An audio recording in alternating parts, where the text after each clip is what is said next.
Hi, this is Michelle Brown-Echerd, naturopathic doctor, doula, notary, wedding officiant, non-signing agent, store owner of Trinket Health and Home, LLC. Tower of Health LLC is my medical business. I would like to post this video as an introduction, another introduction on my naturopathic medical journey as far as being not only a practitioner, but a patient. Probably my biggest fan of my medicine is myself. I wanted to just do a little bit of background about why I became a naturopath and a little bit of what was going on in my life right before that. So when I became interested in kind of herbs and spices, it was more spices. I have a relative who said spices, like McCormick, were really horrible for you. And I'm like, those same spices are the same herbs. And a lot of like herbs that aren't on the spice rack are actually so-called weeds that people spray Roundup on, that I spent hundreds of thousands of dollars literally to learn about in conjunction with physical medicine. I took electives in massage therapy. You do electric stim, you do botanical medicine, homeopathy, pharmacology, and then like I did everything from natural childbirthing, geriatric. Some of it I did. Everyone does that to an extent in accredited naturopathic school, but I did to the extreme afterwards, and I did it as a student. And you still do hands-on as a student, just like when you're a student in clinic. We weren't residents, we had to pay for those shifts, but you are the primary on those cases for the 2-3 years that you're in clinic.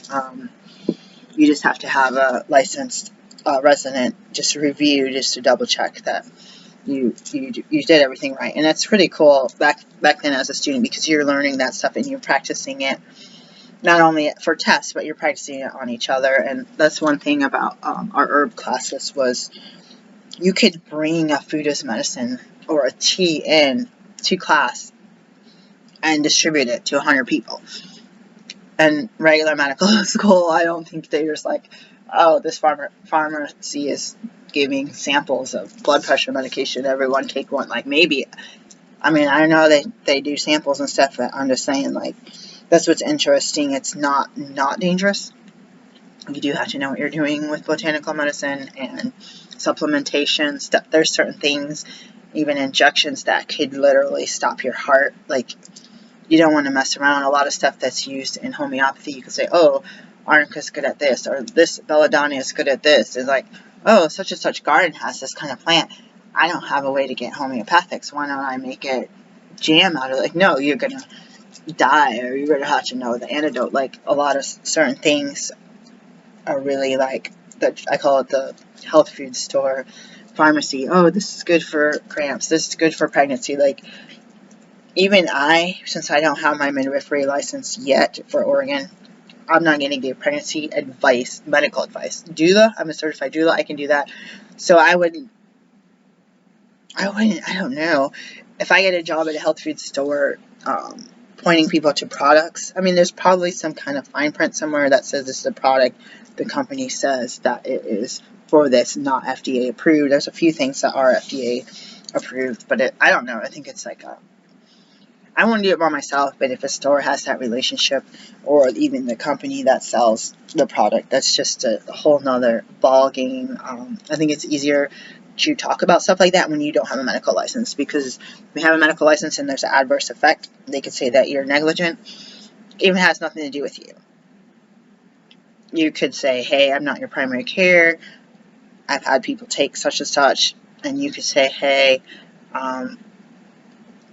you need to talk to your primary care who just prescribes you such and such medications, even though I would research the drug, herb, or herb interactions. And as far as, and also allergies, certain things, starflower, I forget what it's called, and certain things would have allergens that are similar to another plant that's more common, and this other cousin plant could cause the same allergic reactions. So just knowing all of that, And disclaimer, a lot of times I don't do botanical medicine with people because they have boxes of prescriptions, and because that's not the problem. Well, first of all, if their doctor is prescribing that, and I said that I really think this would help, I can do some topical things sometimes. I said this would help. I don't even want to prescribe or give them like eardrops or anything. I want to say, hey, let's talk to your primary care. I actually don't mind contacting your primary care, waiting on hold and leaving a message and getting someone to call me back.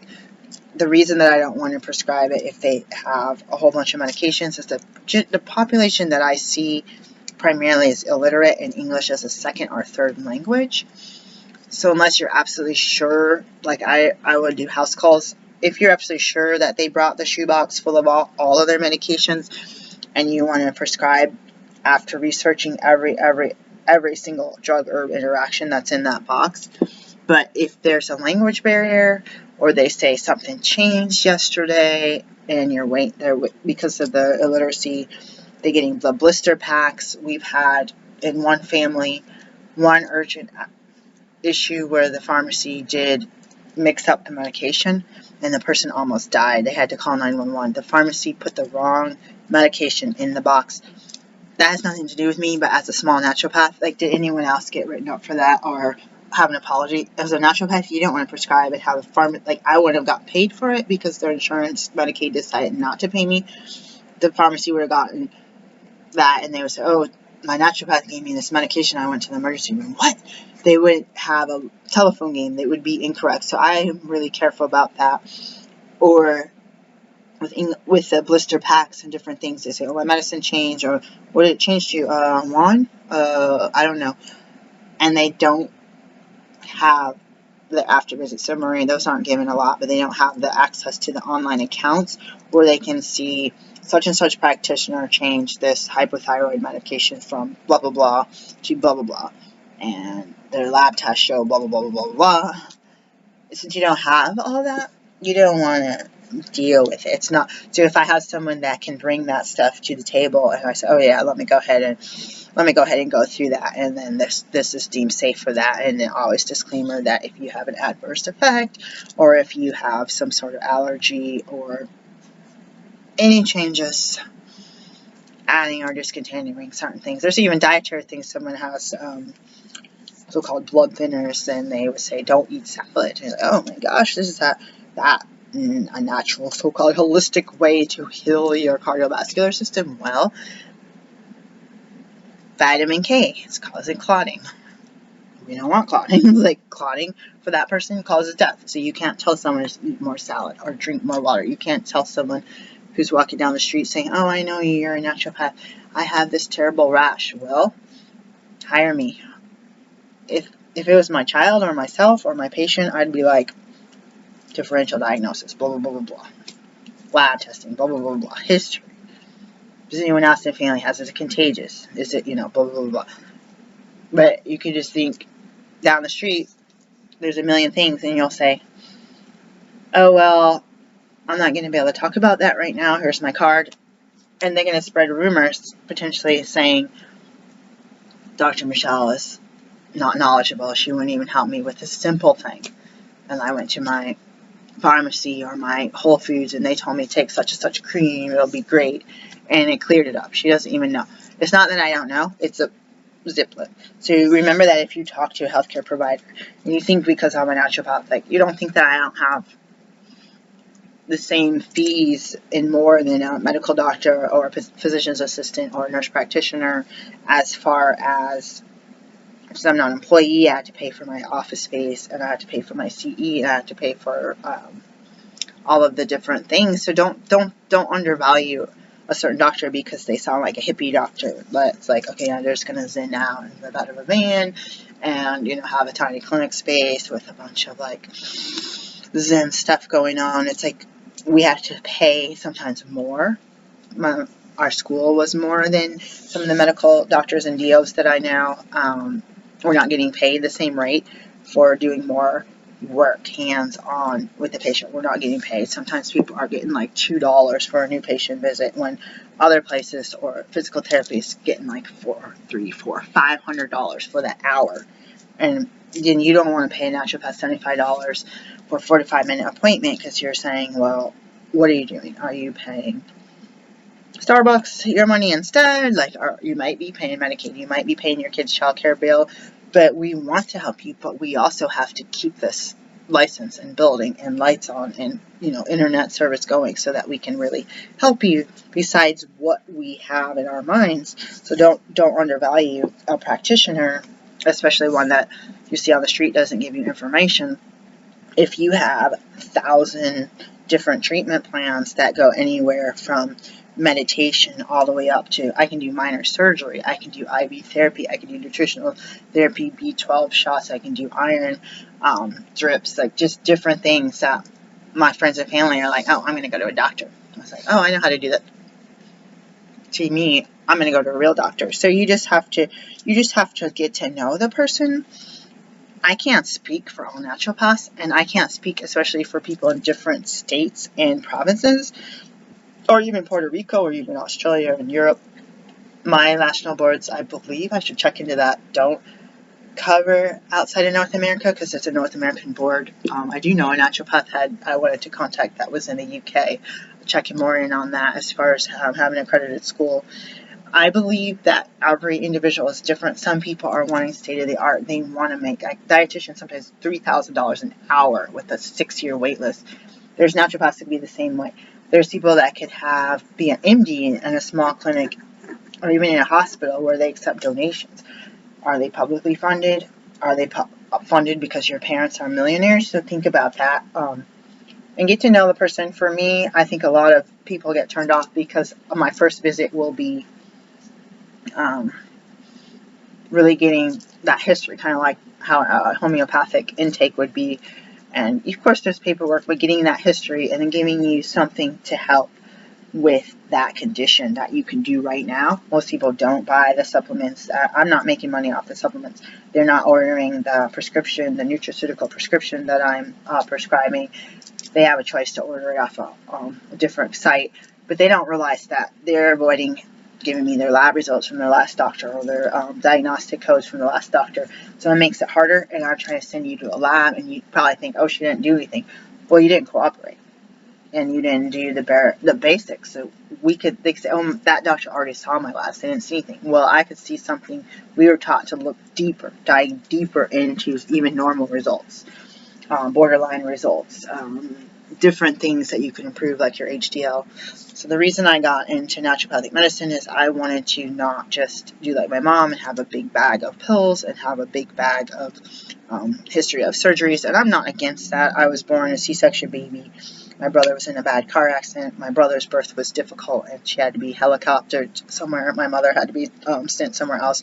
I'm not against drugs and medication, but why not work at the bottom of the pyramid, work your way up? Why not do prevention? Why not do children's health, preconception health, exposures? You live in a place, the toxic exposures, radiation or electrical lines, cell phone towers, that kind of thing. So I had learned more and more about this as a child. I did a lot of reading. I did a lot of health. I saw these spaces. I tried to think like a Disney witch movie where the witch is putting stuff in a cauldron. And you hear about certain things where like, oh, somebody healed somebody's kid of yellow fever because they gave him some herbal tea and now they got hung as a witch. And I was like, oh, I'm scared of witchcraft. You know, the Christians said that's bad. And then it's like, here I am, and like, I don't feel well, I'm making this tea.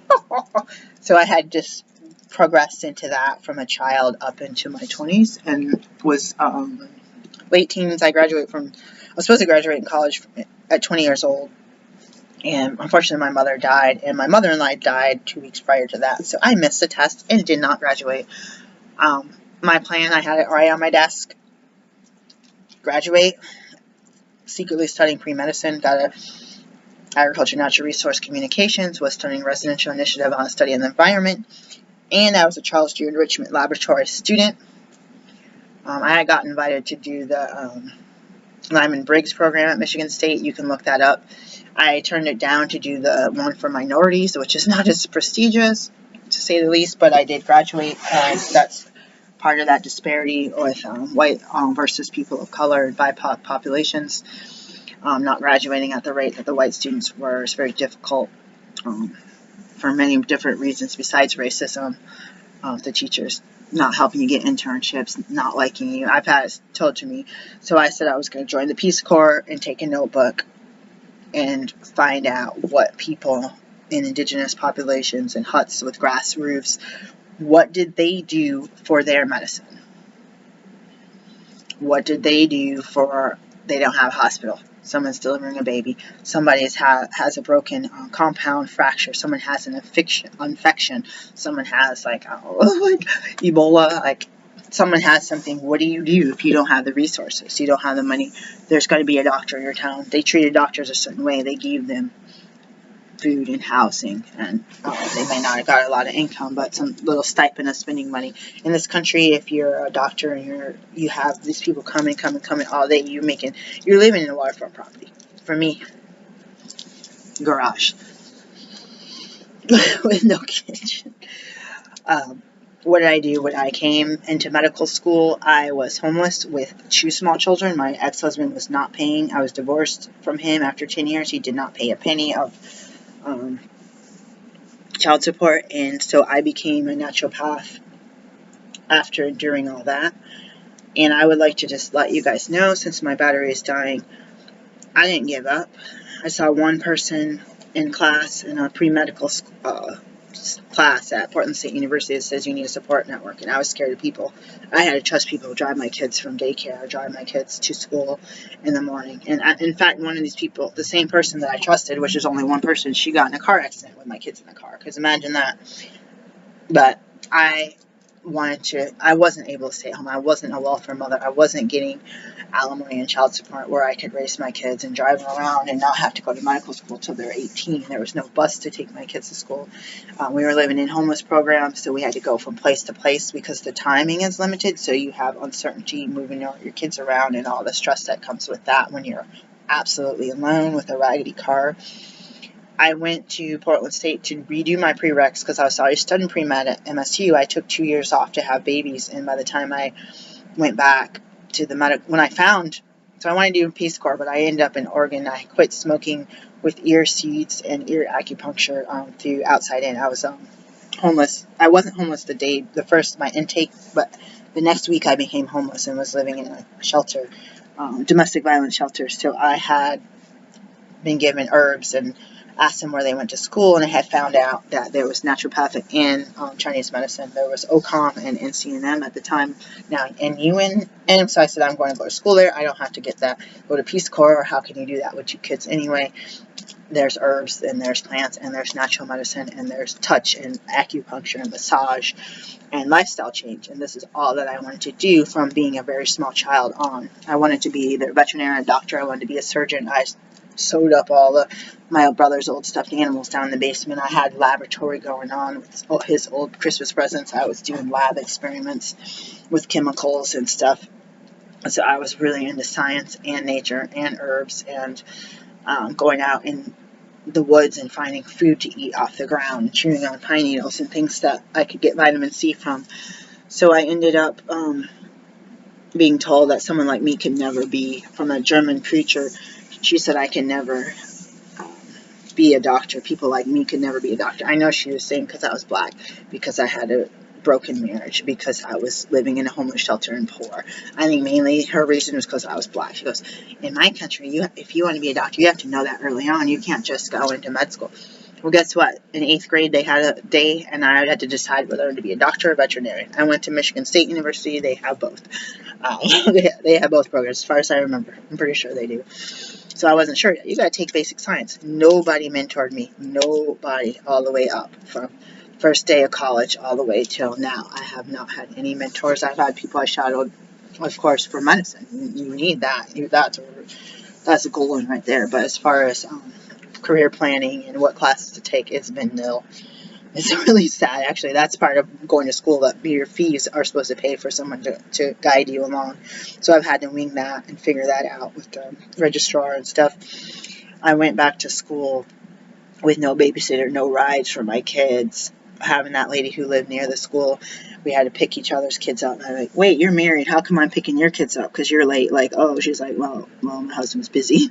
I was like, you literally live a block away. I'm like, okay, fine. people once in a while would pick up my kids and they'd be in convertibles. So like, wait, I got 2 small kids and you're picking up your kid. And I'm like, there's only 2 seats. Like, there's just all kinds of stuff. They went to a little bit upper middle class school. It wasn't really upper middle class, but the people acted like they were. And they probably were. They had multiple homes. But a lot of that was passed on, generational wealth. And versus me living in a shelter, in a slum where gang shootings were going on, commuting to this fancy neighborhood. So that's how I ended up getting back to take my prerequisites again, because it had been more than 3 years. They wanted 7 years. So if it's 2, 3, 4 years, and you start it in your first year of college 4 years later, and then 2, 3 years go by, that already automatically makes it 7 years. So I redid biology and chemistry and did for the first time physics and organic chemistry and all that stuff. I didn't have funding. The school was not cheap when I started in 2009, the medical school, but when the government said they did direct loans, and then they increased the amount, was it $31,000 a year to $39,000 or $40,000 a year? They increased the tuition, and they didn't grandfather us in at our tuition rate, so I was borrowing like 3/4 of the maximum or half of the maximum, and just living in extreme poverty. I wasn't on welfare or anything like that, but just living really below my means. And when you're in low income housing, by the way, for me, the rent is double that of a private home. So I could have rented a private home for $900 a month with a huge yard, a garage, washer and dryer, 2 full bathrooms for $900. The house that they're in is $2,000 a month for low income housing, which you're supposed to have 2 or 3 or 4 times more income per month. So if it's $2,000, I should be making $6,000 a month to live in low income housing. What kind of world do we live in? I could have bought 6 homes for $6,000 a month and been renting them all for the past 15 years, legit, and paying all the taxes, even if they weren't being rented, and not charging people $2,000, $3,000 to live in a simple house that's not on the water and doesn't have everything made of gold. So that's where I went and became educated and used my own education with my friend Heidi, who taught me how to go to Wild Oats and get herbal teas and protein drinks, and to flush my system of a lot of toxins, including the tobacco. You could smell it in my pores. So I learned, briefly, I was on food stamps. I was forced at the shelter to get on welfare. I didn't choose to do it. They said, you'll get kicked out if you don't. So we had to still pay rent at these shelters. So don't think that all homeless shelters are free and people don't want to work. I was working. I had 2 kids. I had to put them in daycare or take them to work with me, and I had to pay rent and electric bill. So someone taught me to go use the food stamps to get whole grain breads. And I had been working before I left my ex-husband and started going to Fred Meyer Ben's and getting snacks and nuts and stuff. So that's how I did it. Going to free clinics, they'd give you expired medications. We don't do that anymore when I got into medical school clinic, but they used to give the poor people stuff that expired 1, 2, 3 years prior. It's a little bit sad. I went to the cabinet one day. I had a whole bunch. And I just had to throw them away. Now I think that the manufacturers donate a small percentage to those, and they're going to get a tax write-off, of course. But it was hard because you don't necessarily want trash. When you're poor, you do get trash. So I learned how to do lifestyle change, hydrotherapy. I knew where I learned, but I learned to incorporate these modalities with not a penny or with very little money. And so people would see me eating something, or the WIC people, they kicked me out because I changed my address, but they didn't update it, and then they got a piece of mail. I changed it to the P.O. box at the shelter, and they told me I didn't. They kicked me out for WIC, which, if you have a dairy allergy, what's the point of having all that milk? I have an egg allergy, like a dairy allergy. I don't eat meat. I didn't even get tuna. I think they only give you 3 things back then they only gave you 3 things. They were all allergens. All peanut butter with a bunch of sugar and chemicals in it. We have a peanut allergy too. I had a peanut allergy for a while, not a severe one. So I did all of that, and I ended up having somebody black tell me that I should be not trying to see Medicaid patients, that I should be trying to get these wealthy people in the west part of Portland, Oregon. And it wasn't about wealthy people. And even one of my teachers in medical school said, this clinic is designed for rich white people. And there were some major comments said to me and my friends that were American BIPOC or immigrants, either even Russian, but Latin Americans, Mexican American, African Americans that are Africans from immigrants. We were all talked bad upon by a couple handfuls of racist doctors that were teachers, so I had to deal with even black people telling me to go after rich white people. Like, these people can buy and hire any naturopath they want. They can hire a private person to come in their house. They can hire me to come in their house and do 24-hour health care. But it ended up that the people that hired me found out that I was a naturopath, and it was one Somali I had been treating since 2016, and his insurance has refused to pay me the entire time. Get denied every single time. And I got other patients through these families, including their siblings, and I've got denied every single time. So I'm basically like running a free clinic without running clinics. I got stacks of denial letters. They don't like the diagnostic code. The insurance changed. They no longer like to pay me because I'm not in network, and I've been seeing them for 6 years and not in network. And they say, well, you can't join the network either because we're full. And so it's like a catch-22 because the people are refusing to go to another doctor, and they're refusing to pick up the phone and call and change the care plan, managed care plan. In addition to that, they don't have computers, they don't read and write, and oftentimes they don't have telephones. I've also dealt with homeless populations. I don't qualify for a certain incentive program because my patients aren't writing emails back and forth and checking their diagnostic code and reading.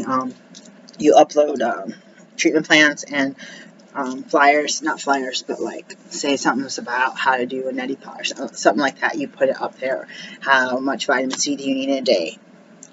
And the government wants you to have them download the stuff and click on this stuff. And I failed miserably. I think I almost got it the other day, but my EHR was substandard. And so just realizing that it's a Medicaid grant for really low-income people, but do you realize that there's people that live on the street that don't have cell phones, that don't have smartphones, that don't even have a way to get to your appointments? Like, oh, well, they can get rides. Well, if they don't have a phone, how can you call to get a ride from Medicaid to pay for it from the transport? So I'm doing house calls. So how did you find out? Well, because they borrowed their neighbor's phone to make the appointment. You know what I'm saying? Or we made it the last time we had a visit. And I had to show up with everything that I think I need for the visit. And so I'm not getting paid for that is very sad. So anyone that's in this community will say that they love the care that I'm giving. Especially when they found out they weren't getting billed for they don't understand, like, you're a doctor, you take insurance. Why don't you take my insurance? It's hard to explain to them English as a third language.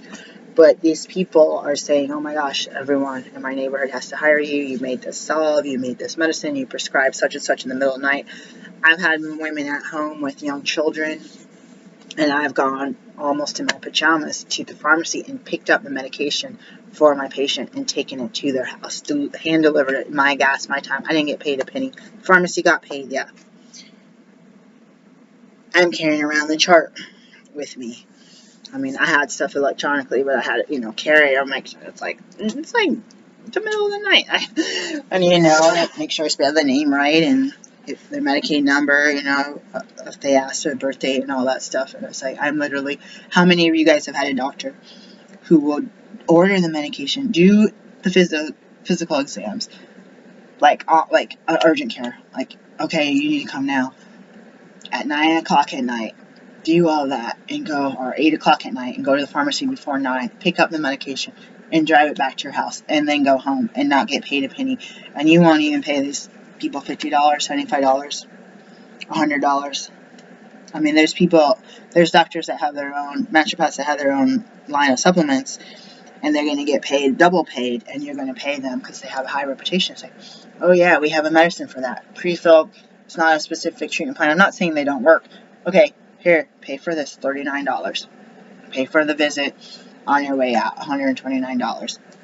And it was only a 15-minute visit. So it's a disparity even within the profession as far as me giving too much care, doing urgent appointments, and knowing people are saying, oh, we can't go to the emergency room because we have all these kids at home, single mom, this and that, no ride, car got in a wreck. There's just story after story. And these are the people that need the most help. And their insurance should pay, and the incentive should pay me, because me keeping my doors open and not working at Pizza Hut is a way for me to get people that have insurance that will pay me, so that I can get paid and that I can spend the time. Instead of staying up all night making minimum wage until 3 in the morning at pizza, I can spend the time sitting down and helping those people get to the right people so that their insurance will pay me, or that they throw away all their mail so they don't see your insurance needs to be renewed this month or else it's going to lapse, and different things like that. Because you can call that day and say, yeah, insurance is still good, but yeah, same thing. You don't know if it changed. You don't know if you have a quick visit today and a follow-up tomorrow, and it's like, you're going to bring them more medication. You already scheduled it. And yeah, you're supposed to call and say blah, blah, blah, like double check insurance. But are you the type of doctor that says, oh, your insurance got canceled today, I'm not going to bring you this medicine that I promised you? Like, you still feel like you follow up. Be a good person. Peace, guys.